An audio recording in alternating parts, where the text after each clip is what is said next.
Shooting चालू हो गई, पूछो।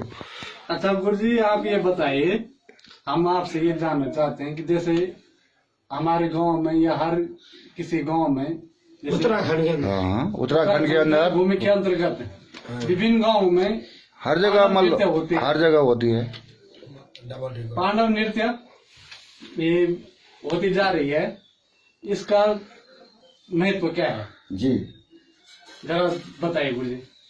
इसमें तो ऐसा है बाबू, विस्तार से तो शांतनु से और जन्मे जगत की कथा यदि विस्तार से कहनी है तो इसके लिए तो 7 महीने चाहिए, नहीं तो 7 दिन चाहिए जी। लेकिन अब यहाँ पर हमारे भाई साहब बैठे हैं कि 7 मिनट में सब कुछ बता दो।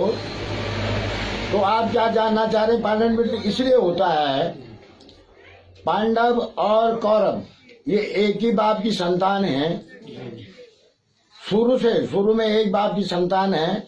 लेकिन जब धृतराष्ट्र के पुत्र कौरव हुए और पांडु के पुत्र पांडव हुए, इसका भी कारण था कि इनकी माताएं, जब व्यास जी ने उनको अपने पास बुलाया था और कहा था भाई तुम्हारी संतानें नहीं होती हैं, तुम हमारे पास आना, हम तुम्हें वरदान देंगे। तो गांधारी जो धृतराष्ट्र की पत्नी थी, ईर्ष्यालु टाइप की थी, वो कुंती से पहले व्यास जी के पास पहुंच गई और व्यास जी ने उसे कहा बोलो क्या चाहिए। तो गांधारी ने कहा मुझे 100 पुत्रों का वरदान दे। तो व्यास जी ने तथास्तु कह दिया। थोड़ी देर में जब कुंती जाती है तो कुंती के लिए व्यास जी ने कहा तूने देर कर दी, 100 पुत्रों का वरदान तो मैंने इसे दे दिया, अब बोल तुझे क्या चाहिए। तो कुंती ने कहा प्रभु मुझे तो 5 पुत्र ही दे दीजिए, 5 ही पुत्र मेरे लिए बहुत हैं, इसलिए वो वरदानी पुत्र हैं 5। विस्तार तो बहुत बड़ा है। वो इंद्र का ध्यान किया तो अर्जुन की उत्पत्ति हुई, वायु का ध्यान किया तो भीम की उत्पत्ति हुई, और सहदेव ब्रह्मा की ध्यान किया तो सहदेव जी हुए, और नकुल तो माद्री के गर्भ से पैदा हुए, पांडु की 2 पत्नियां थी। इसलिए ये 5 भाई थे। लेकिन हमेशा कौरव इनसे ईर्ष्या करते थे। कुंती के जो पुत्र थे, कुंती अपनी आस्था पे, सत्य पे, प्रभु का, कृष्ण का भजन करती थी, भगवान को मानती थी। उधर गांधारी ईर्ष्या में चलती थी, उसके 100 पुत्र हो गए, उसके घमंड था। जबकि पति अंधा था तो उसने भी अपने आंखों पे पट्टी बांध रखी थी उसी दिन से। जब उसे पता लगता मेरा पति अंधा है तो उसने तो बस उसने देखा मेरे 100 पुत्र हो गए तो वो दूसरी राह पे चल पड़े, अधर्म की राह पे चल पड़े। पांडु पुत्र 5 जो पांडव थे वो धर्म की राह पर चल पड़े, इसलिए भगवान कृष्ण ने भी उनका साथ दिया।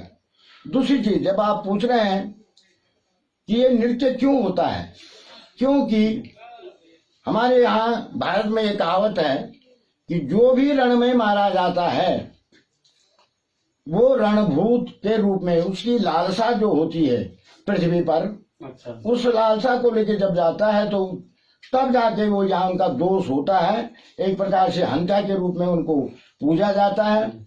और कहीं नृत्य करते हैं, पूरे भारत में नृत्य नहीं होता है, नृत्य होता है केवल केदार खंड में, बाकी अन्य जगह पांडवों कई प्रकार से याद किया जाता है।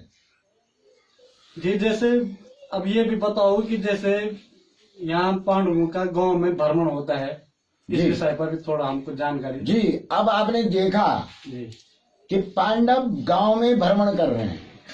आपने कथाओं में भी सुना होगा, कहीं देखा होगा, महाभारत में आया है कि कौरव पांडवों के पीछे पड़े रहते थे।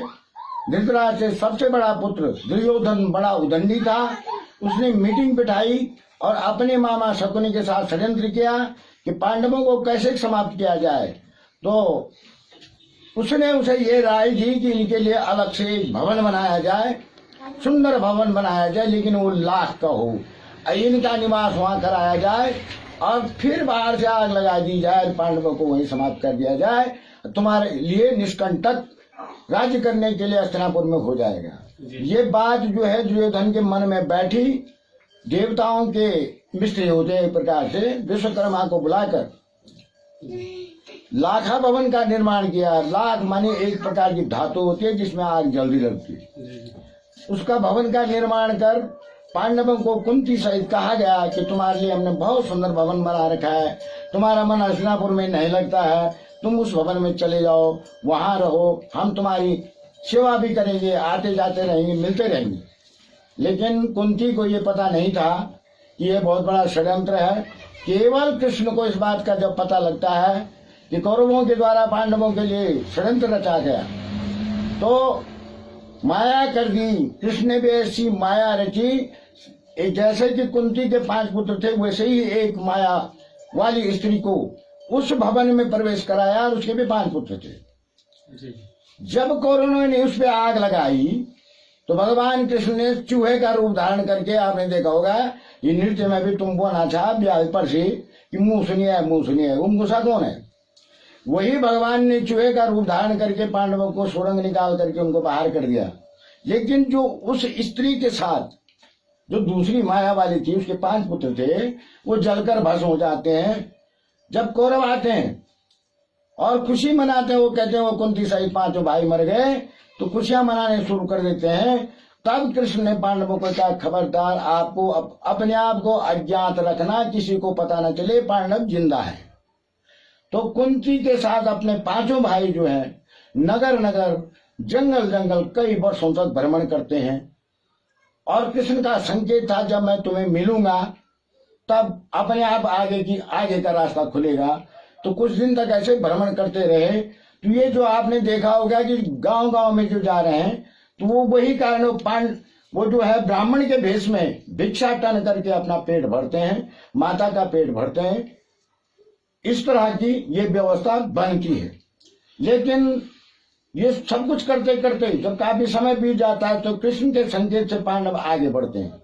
जब आगे बढ़ते हैं तो राजा द्रौपद, कथाओं में सुना होगा आपने, द्रौपद की एक कन्या थी द्रौपदी, जो अग्नि से प्रकट हुई थी। उसका स्वयंवर था। स्वयंवर के टाइम पे कृष्ण पांडवों को उसी देश में द्रौपद राजा के राज्य में ले गए। लेकिन वो ब्राह्मणों के भेष में थे, अलग से बैठ गए, राजकुमार एक तरफ बैठे हुए थे। वहां शर्त थी, नीचे भट्टी जल रही है, भट्टी के ऊपर तेल का कड़ा है, तेल उबल रहा है, ठीक कढ़ाई के ऊपर एक चक्र के ऊपर मछली है, और ये शर्त थी, घूमते हुए चक्र के अंदर जो मछली है उसकी आंख को जो भेदेगा, उसी के साथ द्रौपदी का विवाह होगा। तो दुर्योधन जैसे, कर्ण जैसे महावीरों ने प्रयास किया, बहुत बड़े थे वहां, लेकिन किसी के बस की ये बात नहीं थी।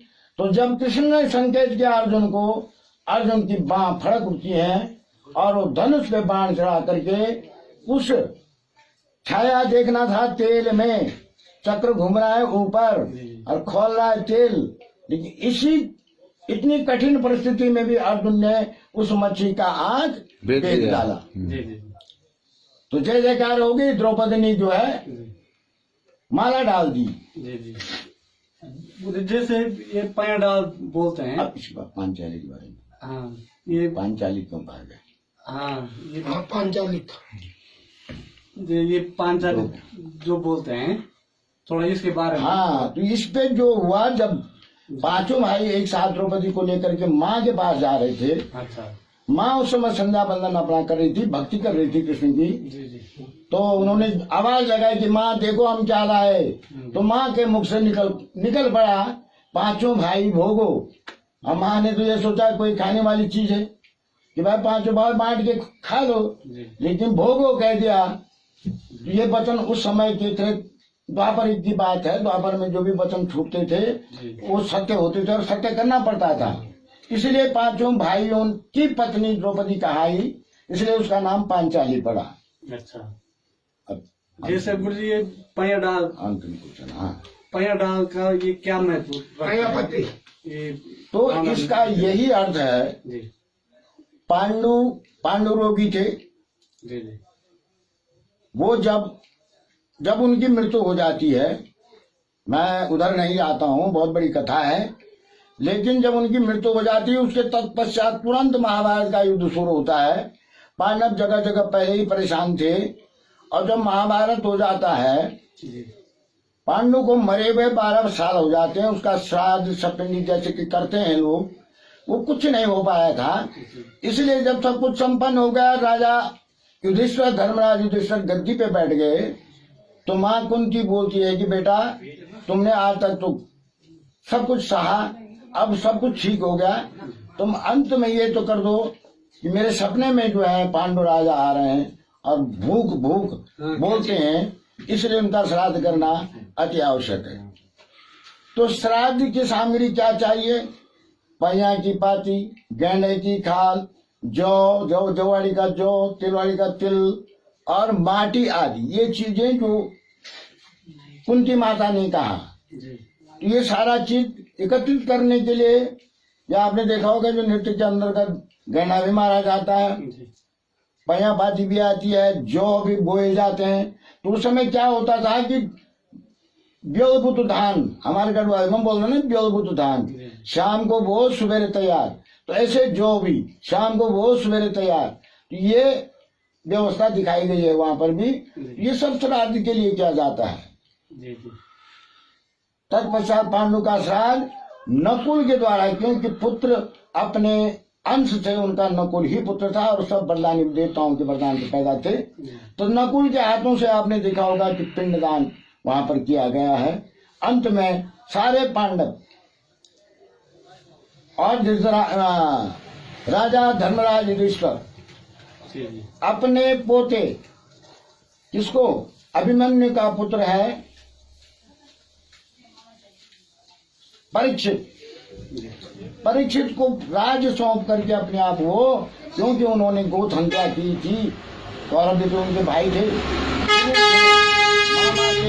उनको सबको युद्ध में मारा था, इसलिए भगवान ने कहा भैया तुम पे गोथ हत्या लग गई, अब गोथ हत्या को समाप्त करने के लिए तुम स्वर्गारोहणी की तरफ जाओ और भगवान शंकर की प्रार्थना करो, शंकर के पास पहले जाओ।